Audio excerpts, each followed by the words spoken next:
Hi guys, welcome to Spotlight. I'm Deanna. I'm here with one of my favorite teachers, Mr. Giesler. How are you doing, sir? Thank you. Okay, so exactly what subject do you teach? Right now I'm teaching Biology 1 and Weighted Honors Biology 1. How many years have you been teaching? This is my 27th year in the profession, and it's my 25th year in the Norristown Area School District. Those first 2 years, where did you teach? Philadelphia. First as a per diem sub and then as a contracted hiree. So is there a certain level of, is there a set pace, oh my God, I'm sorry. So is there, We'll fix it in post-production. Keep we going. will, okay. So what grades do you teach? I teach primarily 10th graders, but there are some 9th graders in. If kids did especially well in middle school science and mathematics, they're now in biology, which was traditionally a 10th grade class, but they've been moved along the progression. And part of that decision is that we want those kids to be eligible for more AP classes as they mature into the process here at Norristown Area High School. As they become upperclassmen, we want more options open to them, so we want to get them more advanced science subjects earlier in their high school career. So 27 years is a long time for you to be teaching. What motivates you to get up every day after the 5th, 10th, 15th, 20th year and say, I've got to go to school and teach these kids? You know, there are so many answers to that question that would just be cliche. The answer that I like to give people, and you may have heard it when you were in my class, is that this job still passes the Monday morning test. When my alarm goes off at 5:30 on a Monday morning and the sun is not up yet, and I look at where I'm going to be for the remainder of the day and the remainder of the week, and it's like playing professional baseball. You're being paid reasonably well to do something that you love to do anyway. And I've always found it a creative profession, and I enjoy the give and take with kids, and no two kids are ever the same. And Exactly. those people who are bored or burnt out after 15 or 20 years, they mystify me. I really don't know how that can happen. So out of your 27 years in teaching, do you have a best memory, funniest memory, anything?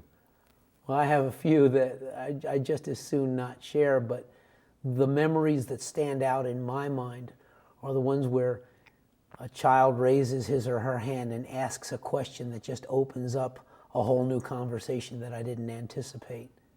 And you were in my class, so you were present for some of that stuff, where you try to build in as much into the lesson that will open up conversation as possible, as opposed to having one right answer and you get that answer and you move on to the next thing. I think that you're doing a much better job as an educator, and this is part of what makes the job entertaining and exciting after 27 years, is that if you set up your lessons in such a way that they invite conversation and they invite alternative understandings and alternative inferences on the part of the student that result in questions. I judge the lesson that I'm teaching not by the answers that I get, but by the questions I get. I know that I'm doing something effective, and I know that it's going to be an exciting day when people ask me questions that I hadn't anticipated, that I was perhaps setting the stage for, but maybe didn't even understand how complex the topic was. And sometimes the answer to those questions is simply, I don't know. A lot of teachers want to be the sage on the stage. You want to be encyclopedic in your understanding and be able to answer all of those questions. But sometimes the best question in the world is, I don't know, let's look into that. Or why don't you look into that and we'll discuss it tomorrow. And kids, I'll give you an example. I haven't always taught regular ed classes. About 12 years ago, I was mainstreamed. For the first many years of my career, I was a teacher of special education within science. I was teaching science subjects to classified kids. And I remember I was doing a demonstration that I frankly stole from Bill Nye. You take an aluminum can, you fill the bottom of it with water, and you bring it to a boil so that the can is filled with steam rather than with water vapor rather than liquid water. Right. And then you invert it, you turn it upside down into ice water. And the atmospheric pressure in the room, which is about 14 pounds per square inch, smashes the can flat in an instant. And a kid raised his hand, and he said, this is a stupid question. And as soon as he said that, I knew it wasn't going to be a stupid question, because those are always the questions that get at the fundamental meaning of the lesson. Right. And the kid asked, what happens if you use a container that's stronger than that can, a container that won't collapse? And I had a suspicion that I knew what was happening, what was going to happen, but we did an experiment. The next day, I took the top off of a small oxygen cylinder. I screwed the fitting off of it. We filled the bottom of it with water. We boiled it, and I gave it to him in a pair of heavy tongs with a pair of heat-resistant gloves, and he inverted it into a bucket of ice water. And of course, it didn't collapse because it was steel and it was about a 1/4 inch thick. And what happened instead was the atmospheric pressure in the room forced water up into the steel cylinder, and the steel cylinder went from empty to filled with liquid cold water in about 1.5 seconds. And it shocked all of us, and we learned something about the fundamental principle of barometric pressure and what it does to liquids when they go from the gaseous phase to the liquid phase. And so it was a fundamental understanding that resulted from a question that the kid described as stupid, and those are never stupid questions. Right. Those are always exciting and informative, and you get answers that you carry with you for the rest of your life. So my next question is already kind of been answered. Would that be a quote that you would use and as a life lesson for teaching, not teaching as a whole, but just science in particular? Because some kids say, "Oh, what do I need science for? I'm not going to use that in life." Like what could you tell them? That's a perfectly legitimate question. A lot of teachers will respond to that question, what am I ever going to need this for? What's the importance of this? Right. A lot of teachers will respond to that question by saying, be quiet, do what's assigned to you, and just get to the end of the course. That's your job right now. Right. And I've said this for the last 27 years. I've said this since the first time I stepped into a classroom. Those are the questions that teachers need to answer. If you can't justify what you're doing on any given day, at any given minute, if I can't explain the importance or the significance of this biology in your life, then I have failed as a professional. I need to be able to articulate why this is important. And it's not important to you because it's important to me. It's important to you because these understandings transcend my classroom. They reach beyond my classroom. They enable you to be a better decision maker. Even if you never use this for any specific decision in your life, the whole idea of examining scientific processes, photosynthesis and respiration, every teacher that I know hates teaching photosynthesis and respiration. I love teaching those processes because they're complex. And what in life that's really important is not complex. You're never going to go to a job or to a career study in which the supervisor or the boss or the professor is going to ask you trivia questions. Those are not the important questions. That's why we have Google. Right. Facts are collectible. They're fungible. They can be exchanged easily, and they're of no tremendous value unless you're trying to solve a problem. Correct.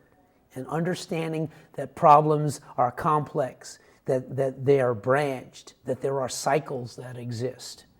And understanding, for example, photosynthesis, there are many little pieces working together. There are tiny little stepwise processes. If you understand that, if you understand those cycles and those processes, that equips you to analyze challenges that you will face. Correct. Your bosses, if you really want to be in a job that's going to be challenging, that's not going to be a bore day and a drudge day after day, year after year through your life. If you're preparing for a 21st century rewarding job, then you're going to face challenges that are more complex than knowing who wrote the Magna Carta.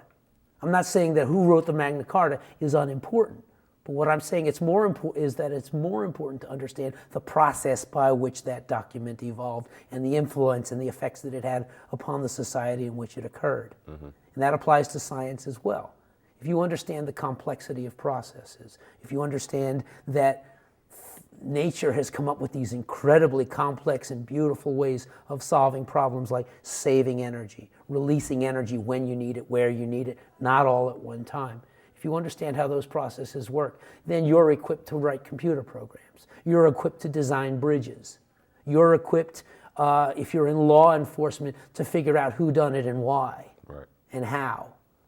So the really important jobs of the 21st century, the really important careers of the 21st century, the ones that are not repetitious and redundant, that are not Charlie Chaplin in modern times, where you do the same motion on a factory line 5,000 times a day. Those important jobs all involve problem solving and understanding complexities. And that's what I'm in the business of equipping you to do. Mm-hmm. And if I cannot justify photosynthesis in terms of you being a gardener or you being a biochemist someday, then photosynthesis has a transcendent value to you. It has a value just because it's a complex process, and just because if you want to be happy as an adult, if you want to be fulfilled, you're going to have to be able to solve problems that involve complexity and interrelationships. And photosynthesis and respiration are just one example among thousands in my subject that are equipping you for success and happiness, to be happy as a human being. Right. And teachers who can't articulate this, there's something wrong with their practice. You have to be a global thinker. I've said this 1,000 times in my career. If I can't get a hold of your heart, if I can't engage you in the activity that's occurring in my classroom, then there's no way that I'm going to engage your brain, and you're not going to retain any of this anyway. Exactly. On a personal note, you are one of my favorite teachers. You're a very well-spoken man, and I appreciate the time that you've given us. Thank you. I appreciate that. All right. That means more to me. What you just said means more to me than any evaluation I've ever gotten from a superior over the last 27 years. When I hear students come back to me and tell me that I affected their life in a meaningful and lasting way, that's why I get up on Monday mornings at 5:30. That's my opportunity to participate to this school community and to this community at large. You heard it first, guys. This is Dion with Mr. Giesler signing off. Back to Spotlight.